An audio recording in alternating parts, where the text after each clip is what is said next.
He angrily denied being an abuser and murderer. I am a homosexual. I am not a murderer. I'm not a paedophile or pederast. Today, his lawyer said Mr. Proctor had paid a price despite being cleared.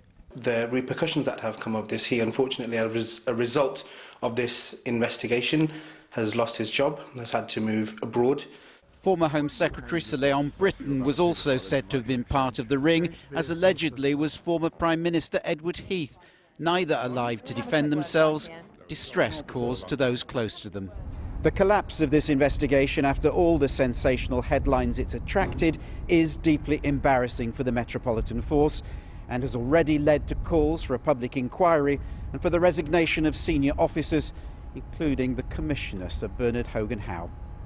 Zach Goldsmith is one of several MPs Harvey Proctor says should now hang their heads in shame over claims they've made about historic sex abuse.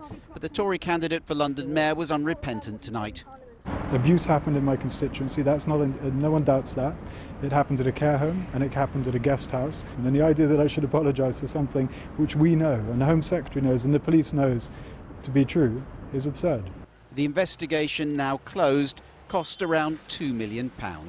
Paul Davis, News at 10. It was hesitant and even awkward at times, but just a few years ago it would have been plain unthinkable. The presidents of America and Cuba staged a joint news conference in Havana today, the capital of the country once regarded by the United States as the enemy on their doorstep. It was the first full day of President Obama's historic visit.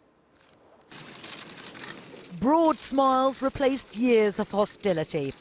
This was a handshake between former enemies that said, yes, we can do business.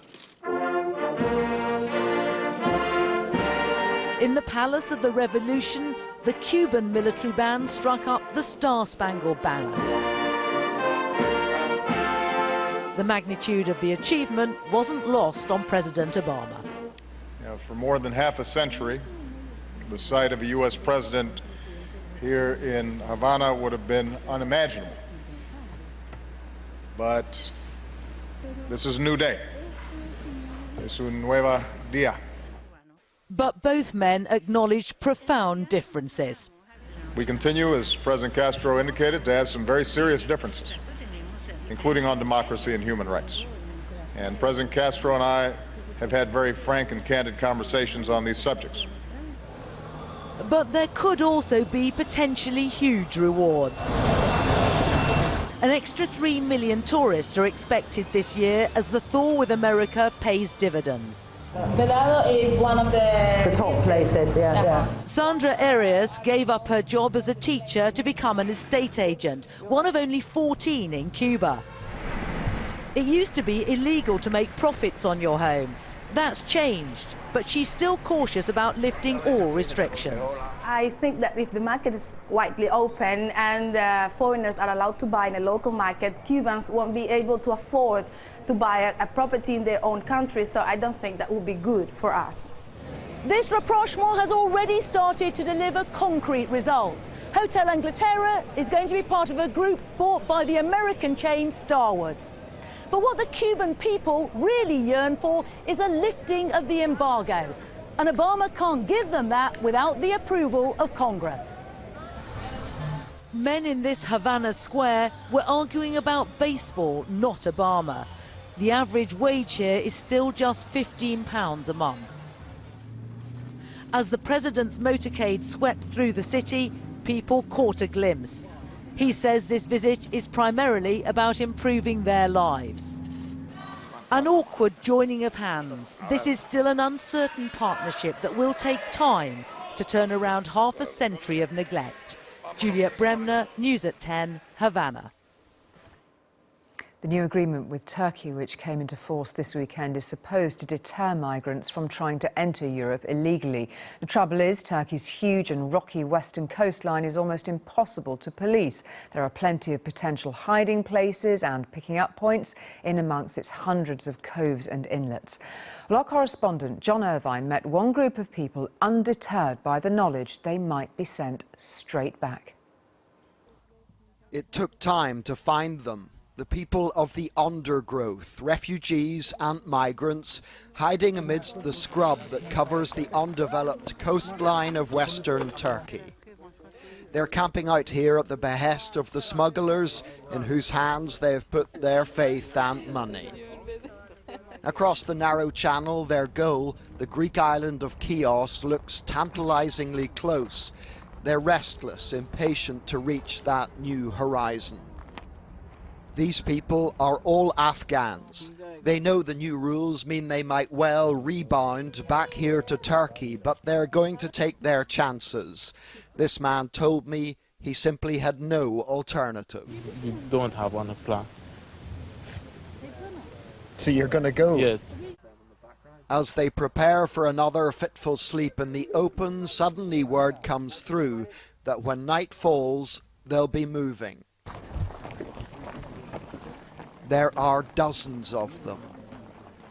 They've been told not to shine any lights and to keep the noise down. Darkness and silence are their friends. Aisha, a law graduate from Kabul, is with her elderly mother and a friend, and like all of them, she's dreaming of asylum in Europe. But you're just going and hoping, keeping your fingers crossed. Hoping, just hoping. I don't know, they will accept us, no back. I don't know, just my hope. The smugglers make them walk for hours. They cover 6 miles before arriving at a final staging post close to the beach from where they'll embark. So less than 24 hours after the new system was enacted, its one big flaw is obvious. There's so much money involved in people smuggling, there's so much desperation among these humans being trafficked, and there's so many hundreds of miles of Turkish coastline, it might be absolutely impossible to stop this. Eventually word comes through that quite literally the coast is clear, so they meander down to an isolated cove. One of the smugglers gives a signal and an inflatable dinghy heads their way. There were more than 60 to cram on board. Like so many of them, this boat would be dangerously overloaded. But the sea was calm and we know they made it across safely, leaving in their wake the big question, can this really be prevented? John Irvine, News at 10 on the Turkish coast. Well, the people in John Irvine's report had first met their smugglers in Izmir, who led them to a coastal cove near that town of Chesma. From there, they were taken by boat to the Greek island of Chios. Now, Chios is close to Lesbos, the island which has perhaps been the migrants' main point of entry.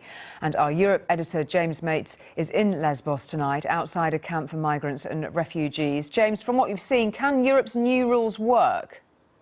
Well, I think they can work is a very big question as to whether they're going to or not. We have seen, what, 1,600 yesterday, another 1,000 today, still making that journey. Now, the whole point of the new rules is to prevent people setting off in the first place, to persuade them that if you give your money to a people smuggler, you're simply going to waste it because you're going to be sent straight back to Turkey. Now, it may be that they don't all know the first few days of these new rules, although actually the suggestion in John Irvine's report there is that they're perfectly well aware, they just don't believe they are ever going to be sent back. One very significant difference, those people you saw getting into those boats are most unlikely to ever make it to the beach here. They are now being picked up at sea, properly registered and fingerprinted, and then being brought to secure detention centres like this one, where they are no longer allowed to wander around the island. They are going to be held there. So we'll have to see whether that makes any difference to the way they think about it. I suspect actually deterring people won't happen until they see very large numbers being actually sent back to Turkey. And that, I think, we're still a very long way away from. OK, James, thank you very much indeed for that. Now, there are some occasions when it's worth remarking on what has been achieved so far in the fight for women's equality, and then there are the days which might make you want to put your head in your hands, like when the CEO of the Indian Wells tennis tournament said female tennis players ride on the coattails of men and should get on their knees to thank male stars like Roger Federer. When it comes to treating the two sexes as equals in prize money, then tennis has always led the way. Which is why this man saying